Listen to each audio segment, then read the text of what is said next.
اکثر لوگوں کو یہ شکوہ ہوتا ہے کہ ان کی دعائیں قبول نہیں ہوتی۔ وہ سمجھتے ہیں کہ ان کی دعائیں ضائع جا رہی ہیں۔ ایسا بالکل نہیں ہے۔ ہمیں دعا مانگنے کا سلیقہ ہی نہیں آتا۔ آج ہم آپ کو بتائیں گے وہ کون سی دعا ہے جو کبھی رد نہیں ہوتی۔ حضرت علی رضی اللہ تعالیٰ عنہ سے ایک شخص نے پوچھا، میری دعا قبول نہیں ہوتی، تو حضرت علی رضی اللہ تعالیٰ عنہ نے فرمایا، تم جب بھی دعا کرو تو 3 کام ضرور کرو۔ ایک، غائب کے لیے دعا مانگو گے تو تمہاری دعا بھی قبول ہوگی۔ رسول اللہ صلی اللہ علیہ وآلہ وسلم کا ارشاد گرامی ہے، آپ نے فرمایا کہ غائب کی دعا غائب کے لیے قبول ہوتی ہے۔ دوسری بات فرمائی کہ جب بھی دعا مانگو تو نبی اکرم صلی اللہ علیہ وآلہ وسلم اور ان کی آل اولاد کو بھی یاد رکھیں۔ دعا کے اول و آخر میں درود شریف ضرور پڑھا کریں۔ جس دعا کے آخر میں درود شریف پڑھا جائے گا وہ دعا بھی قبول ہوگی۔ تیسرا، اپنی دعا میں اپنے نبی کو ضرور یاد رکھا کریں۔ جب بھی دعا کریں تو ان کے لیے بھی ضرور دعا مانگیں۔ اس سے رب کو پیار آتا ہے اور وہ آپ کی دعا قبول کرتا ہے۔ احادیث مبارکہ میں دعا کی قبولیت کے اوقات بھی بتائے گئے ہیں۔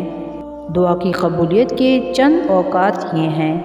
رسول اللہ صلی اللہ علیہ وآلہ وسلم نے فرمایا، تہجد کے اوقات میں مانگی گئی دعا قبول ہوتی ہے۔ تہجد کا وقت رات کا آخری وقت ہوتا ہے۔ اس وقت لوگ خواب غفلت میں ڈوبے ہوتے ہیں، کچھ لوگ گہری نیند میں مست ہوتے ہیں اور کچھ تو اس وقت سونے کی تیاری کر رہے ہوتے ہیں اور آنکھیں نیند سے بوجھل ہوتی ہیں۔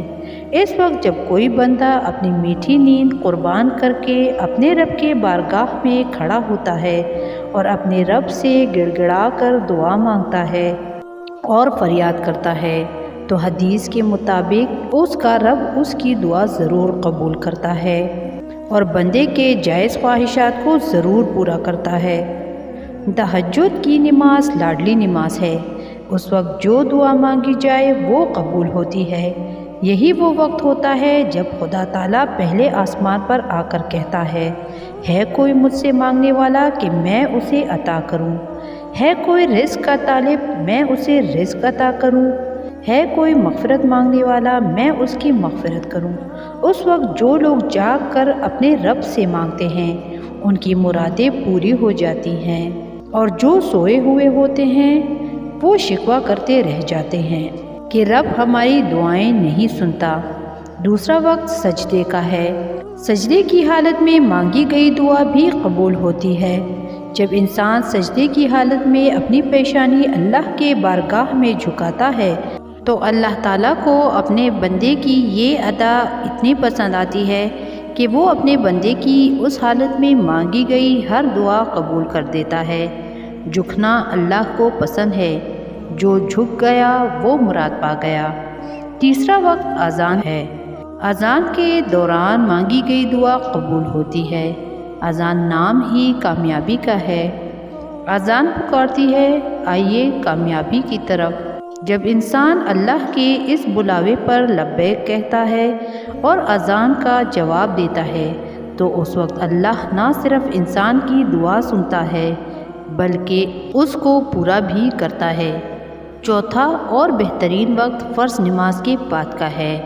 فرض نماز کے بعد جو دعا مانگی جاتی ہے وہ دعا ضرور قبول ہوتی ہے۔ اللہ نے انسانوں پر دن میں 5 نمازیں فرض کی ہیں۔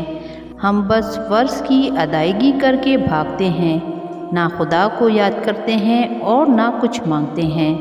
یہ دعا کے اہتمام کا وقت ہوتا ہے۔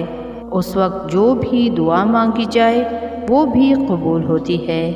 پانچواں وقت بارش کے بعد کا ہے۔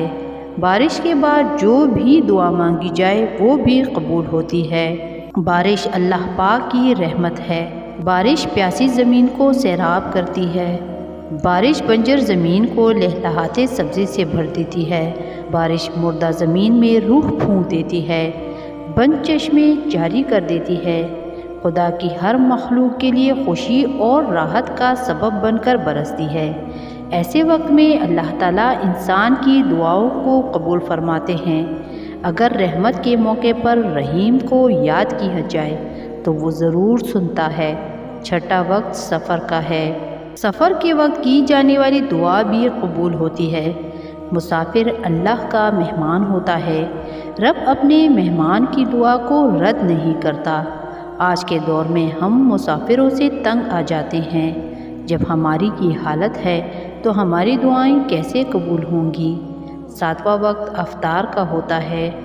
افطار کے وقت مانگی گئی دعا ضرور قبول ہوتی ہے۔ روزہ وہ واحد عمل ہے جس کے بارے میں رب تعالیٰ نے فرمایا کہ اس کی جزا میں خود دوں گا، اور دوسرے معنی علماء نے کی ہے کہ روزے کی جزا رب خود ہے۔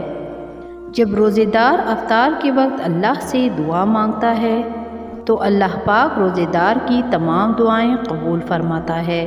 ہمیں ہمیشہ دعا مانگنی چاہیے۔ دعا کبھی بھی ضائع نہیں جاتی۔ دعا مانگتے وقت ندامت اور عاجزی بھی ہونی چاہیے۔ عاجزی اللہ کو پسند ہے۔ رونے والی آنکھ بھی اللہ کو پسند ہے۔ ہم رو کر مانگیں گے تو اللہ ضرور سنے گا۔ حضرت موسیٰ علیہ السلام کے دور میں قحط آیا، بارشیں نہیں ہو رہی تھیں۔ لوگوں نے حضرت موسیٰ علیہ السلام سے دعا کرنے کا کہا۔ آپ نماز استسقاء پڑھنے گئے، دعا مانگی تو اللہ تعالیٰ کی طرف سے جواب آیا، اے موسیٰ، آپ کی مجلس میں ایک ایسا شخص ہے جو میرا نافرمان ہے۔ وہ جب تک اس مجلس سے اٹھ کر نہیں جاتا تب تک بارش نہیں ہوگی۔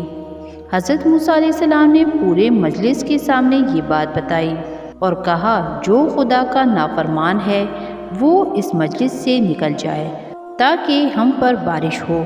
یہ سن کر کوئی بھی نہیں اٹھا۔ دوسری اور تیسری بار کہنے پر بھی کوئی نہیں اٹھا۔ وہ جو نافرمان شخص تھا اس نے دل ہی دل میں دعا مانگی اور رب نے اسے معاف کر دیا۔ مجمع وہی موجود تھا اور کوئی اٹھا بھی نہیں اور بارش ہو گئی۔ موسیٰ علیہ السلام نے رب سے پوچھا، یہ کیا؟ تو رب تعالیٰ نے فرمایا کہ اس نے مجھے راضی کر لیا ہے۔